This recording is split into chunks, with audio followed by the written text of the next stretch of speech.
How do you feel like your shows in the States have gone so far, and what can people expect on Sunday? Amazing. I'm really astonished because when I was on my way to the States, I was really worried that nobody was going to come and see me play.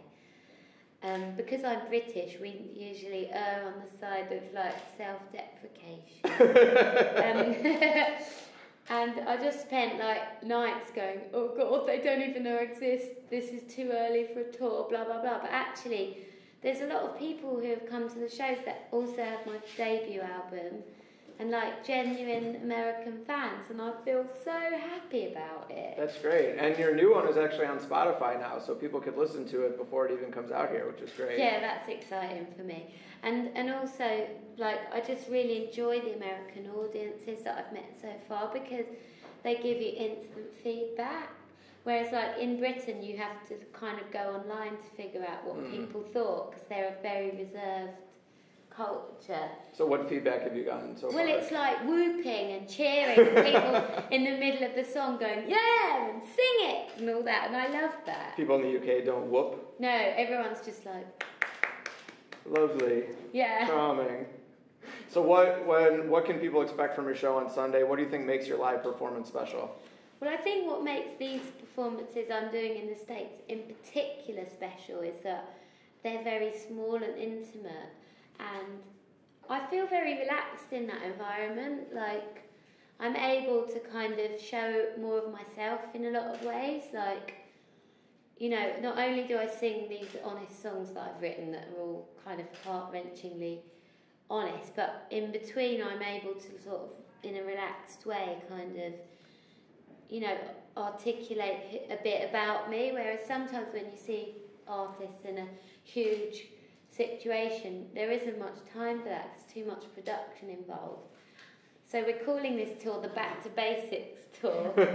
And for all that comes with that, I think that there's a real personal feeling to it. And I felt excited because I've been able to actually physically meet the fans that come and sit on the stage afterwards and speak to everyone. And it's been really nice and kind of reassuring. Like, it's quite a wonderful atmosphere at all these gigs. Like, people genuinely feel connected to one another in the audiences. What's the average size crowd that you normally play to at home, and what's the biggest one you've ever played to? Well, the average size that I would play for like my own show at home would probably be about 5,000 people.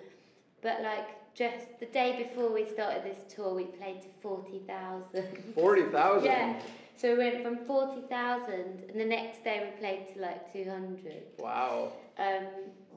Which was kind of strange, but also exciting. But I kind of get why somebody like Prince does his big arena and then does his after show, which is more intimate, because there's something so beautiful about playing in that capacity. Where was that, the 40,000 seat one? It was in London, in Hyde Park. It was a radio thing for all these artists that this radio show loves. So there was a lot of people playing it.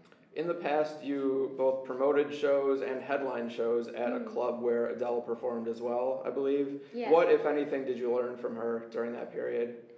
Well, I was promoting a night where I was trying to showcase artists that I admired and respected, and also playing myself. And I just wanted to create a club night that was different and that was like appreciative of real homegrown music, like without any kind of extra. And she was just, obviously, has always been like an undeniably talented vocalist. And like I talk about her and I get goosebumps. But the thing is that like what she does is she just makes us feel how we feel in a way. Like she makes it acceptable, and like she's always done that. And it's strange because when I first heard her sing, I think she was about 17, and it was like she carried all the world's joy and pain and everything inside her, but she was like a kid. sort of strange, but I'm really happy for her. I think she's amazing. What reaction did she have? Like, did she say anything to you about your work? Do you feel like she picked up any tips from you? No, we didn't really have that conversation. I mean, we're just both really supportive of each other. There have been occasions where we've both been at award ceremonies and she's gone, oh, my friend Paloma's there. Well, listen out for her and stuff. Like, it's not really, I don't know, we don't sit there going, I learnt this from you.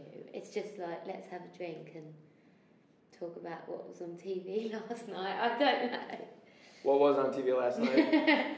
I don't have a television. I just learn from everyone else.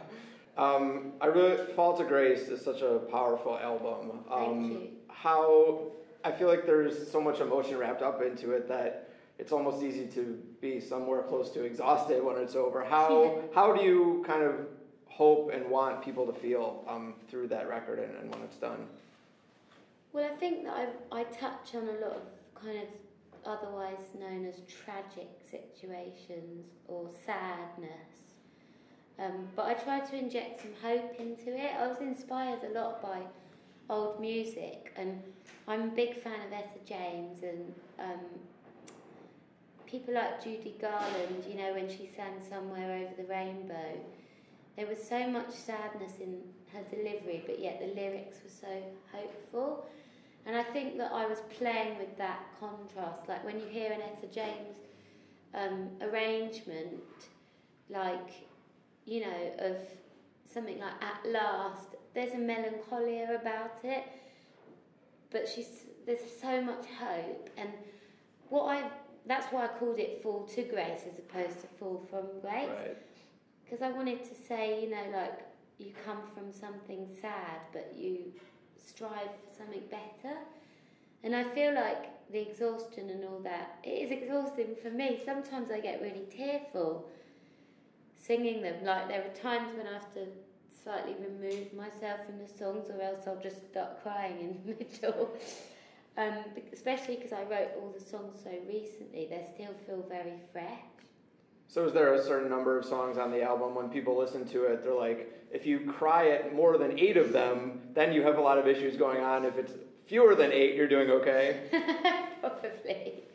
I don't know, I haven't thought of it like that.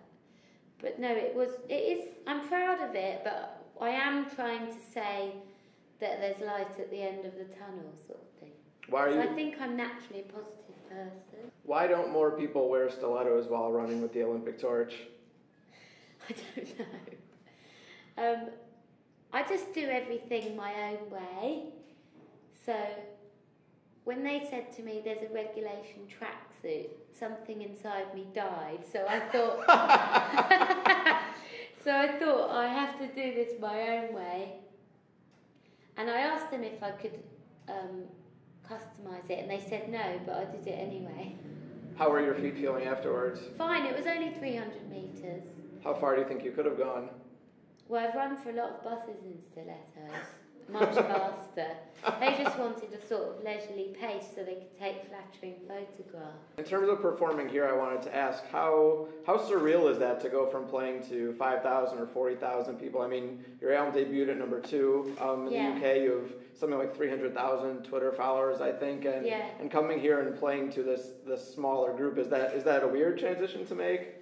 No, I'm not somebody who ever gets used to a particular position. Like, every time somebody says, we'd like to take you for dinner, I get excited that it's a free meal. Like, no matter how many times it happens.